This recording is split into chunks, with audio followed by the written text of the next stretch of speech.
If you could name one range of products from last year that literally stole the show, it would probably be graphics cards, right? Well, ASUS have just gone and increased the price of them, along with motherboards as well. I mean, what the f***? Now, I've never manufactured any products myself, apart from what's available on store.eteknix.com. Shameless plug, I know, but we have to do it. But I'd like to think after doing this well over a decade, I kind of understand how the market works. So let me break it down for you. You basically make a product, that's the first step. You then make it better than the competition, or you consequently make it cheaper. Or if you can swing it, you end up doing both. It's not exactly rocket science, is it? Now, when you think of motherboards and graphics cards, one brand that springs to mind is ASUS. There's a reason why they have such huge market share in both GPUs and motherboards, taking the top spot in various regions, literally the world over. Now, their business unit is pretty much split into different segments, including the flagship sub-brand, ROG or ROG or Republic of Gamers, and it has become a bit of a running joke within the community that you'll be paying the ROG tax. But I've kind of grown accustomed to their ROG products and even their tough series of GPUs, especially as of late, even their Prime-based motherboards. Just based on our own testing alone, they just seem to be up there and, well, they offer better than the competition, albeit for an increased premium. Well, things are about to get a whole lot more expensive after ASUS have confirmed that their current pricing structure, well, it's just not working for them anymore. Now, whether that means, I don't know, maybe their profits are down, or maybe the owner of the company needs, a Lamborghini and can't quite afford one at the moment, or maybe even something else. You'd have to, read between the lines well, that's what they say, right? Now, we have been told that this statement is from the US department, but our UK contacts have informed us that MSRP pricing is liable to change subject to market conditions. So, what does that really mean? Well, some could blame it on the global pandemic. Some could blame it on factory closures. And, well, there could be even much more to it than that. But to the end consumer, well, frankly, they just don't care. And they just want the best value for money product they can buy at that specific moment in time. From our own calculations, it looks as though graphics cards alone could see anywhere between a 5 and 10% increase in price, which could actually bring them in line with what retailers are selling them for. I always get confused with them two words.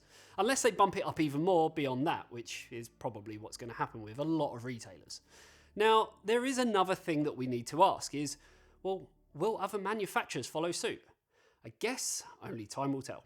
Another company who have had their fair share of struggles recently, Intel. They've officially discontinued their 300 series motherboards. So consequently, the LGA 1151 socket is also dead.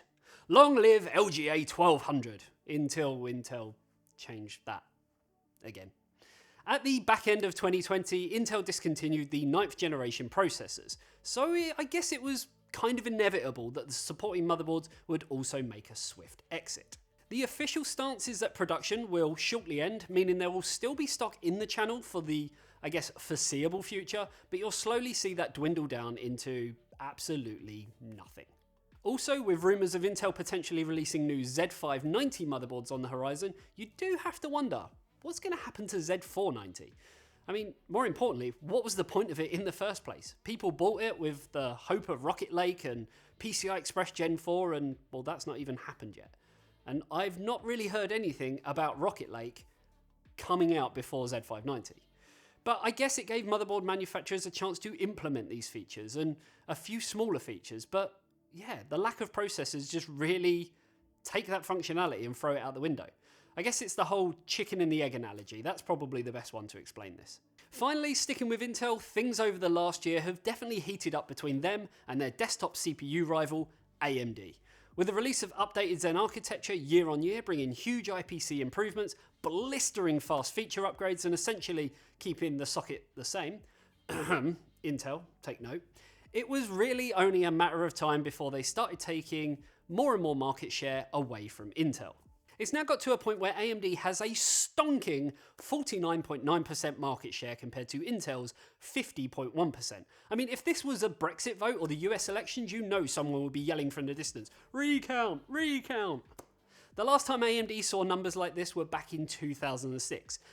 To put that into perspective, I'm going to lay out the nostalgia feelings. Paul Walker was still alive. Michael Jackson was still alive. Heath Ledger.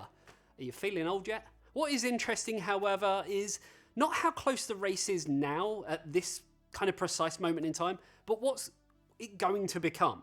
As mentioned, Intel should be releasing Rocket Lake at some point, who knows when, and that is in terms of CPUs as well as motherboards, whereas AMD have kind of already shown their hand. And even with that in mind, stock is still an issue.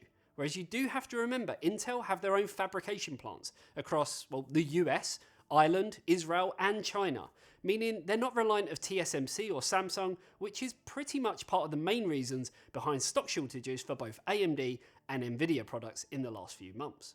So I guess really the question we have to ask is, can Intel do enough to claw things back? I guess with that, again, we're just going to have to wait and see. But do you know what you don't have to wait for? A system from AlphaSync Gaming. With gaming PCs in stock for literally every budget out there and free next day delivery, well, what one are you going to go for? You won't be waiting around at all. And all PCs come with a 3-year warranty and finance options to suit every single budget. Click the link in the description to find out more.